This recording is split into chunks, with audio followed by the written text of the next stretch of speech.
Sveikos, mielos auksarankės. Šiandieną norėčiau jūs supažindinti su tunisietišku nėrimu. Jis yra dažniausiai daromas tokiais ilgais vąšeliais.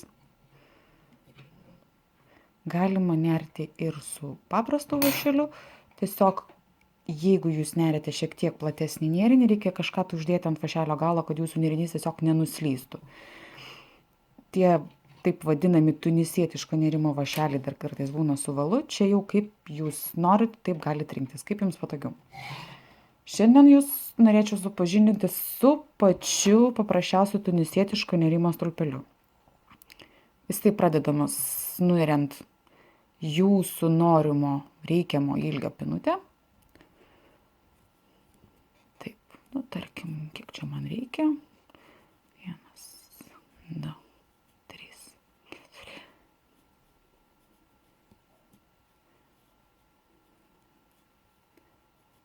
Tarkim, va.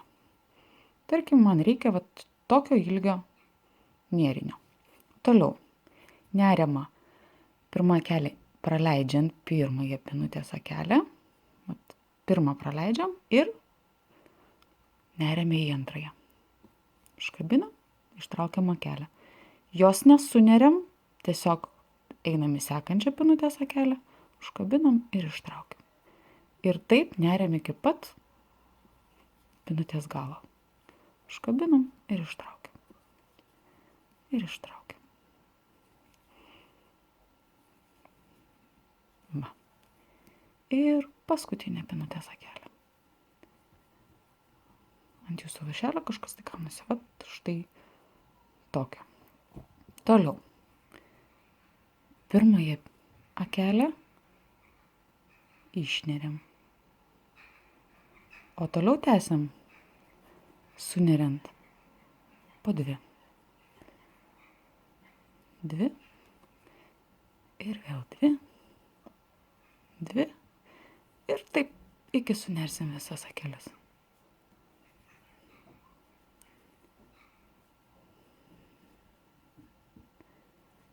Na va. Baigiam eilutę. Atrodo jau kažkas tai tokio. Toliau. Neriam kabindami štai šitą akelę. Užkabinam ir ištraukiam.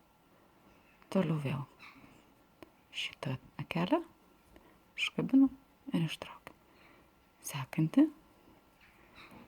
Ir ištraukiam. Ir taip neriam iki pat eilutės galo.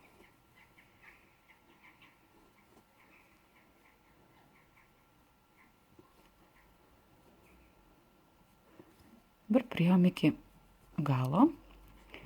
Paskutinę kelę. Matot, jeigu tai pasuksi nėrinį, matosi dviguba kaip pinutės akelė.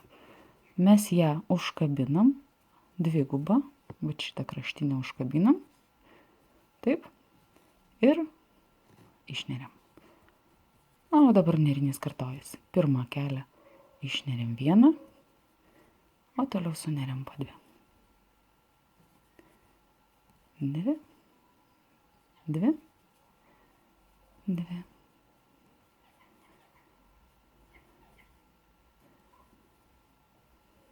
Ir paskutinė.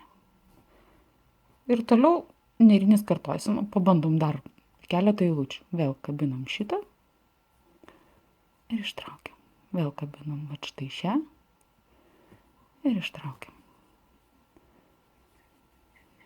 Iki pat galo. Iki galo. Iki galo.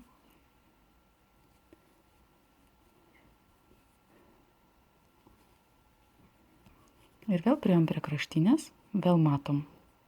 Štai ši. Dvigubą kelę matosi graži. Mes ją visą užkabinam.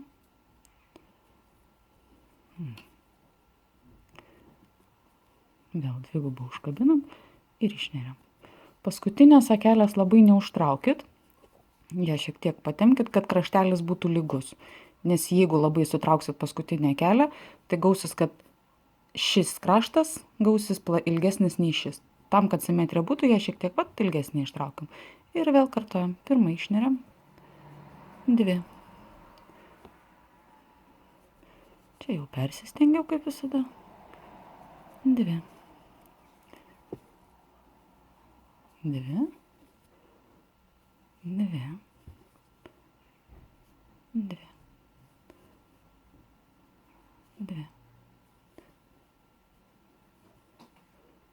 2 ir 2. Na ir galim dar vieną pabandyti. Visai paprastai vėl kabinam. Ištraukiam. Ištraukiam.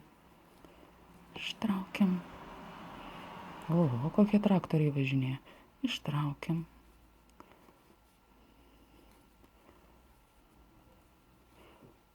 Visiškai paprastas stulpelis, tiesiog atrodo labai šauniai.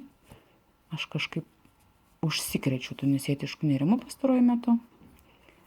Ir vėl kraštinė kelė. Jinai vėl labai gražiai matoma dviguba. Mes ją visą užkabinam. Ir ištraukiam. Na ir pabaigiam. Vėl šiek tiek patraukiam, kad nebūtų labai užtempta. Ir po 2.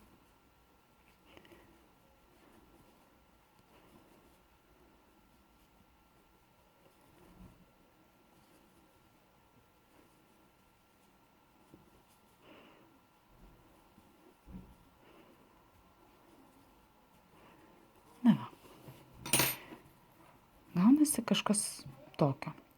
Neriant šito paprasto tunisietišku stulpeliu, pats nėrinys gaunasi pakankamai standus, taip atrodo kitoje pusė. Pats nėrinys gaunasi pakankamai standus ir storas, todėl tikrai labai sėkmingai tinka, tarkim, kad ir palto nėrimui, ar kokias šlepetės. O kas dar labiau mėgsta, tarkim, nori papuošti, tai superinis variantas yra, kad gali pasiuvinėti kryželiu, kadangi yra aiškiai, tarkim, aiškiai matomi kvadratai. Tai siuvinėjimas kryželiu, video pabaigoje įdėsiu pavyzdį, atrodo tikrai gražiai ir labai puošia bet kokį jūsų nėrinį. Taigi, šiandieną viskas, iki kitų susitikimų.